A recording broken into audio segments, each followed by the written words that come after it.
lille dreng har mange ønsker og plager tit i øst og vest.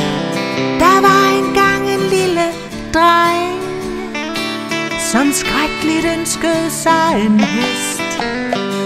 Han plagede moren hele dagen og fik sig en af marcipan.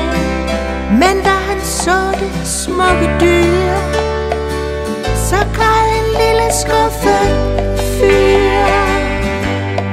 Ach nej, mor, giv mig en hest, mor.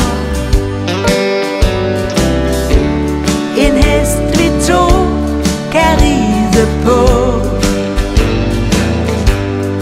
kun vi to, mor. Og lige er i himlens land.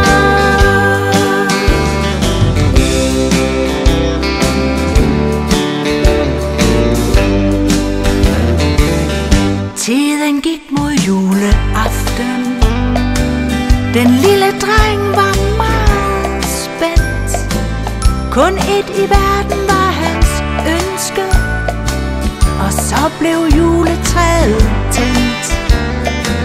Hvad stod der under træets læ? En hest i blank poleret træ. Men da han så det smukke dyr, der græd en lille skuffet fyr. Ach nej, mor, giv mig en hest, mor. En hest vi to kan ride på, kun vi to, mor.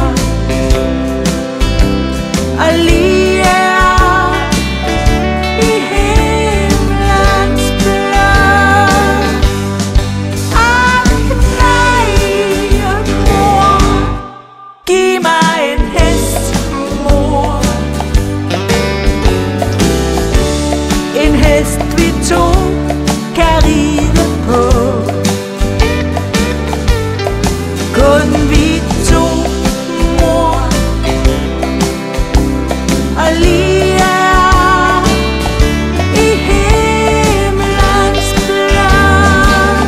Nu mange år er gået siden, og drengen var en voksen mand.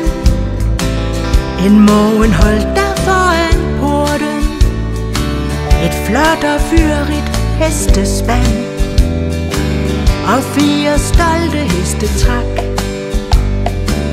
den sorte vogn i sølv og lak. Da de kørte med hans egen mor, der huskede han sit barn.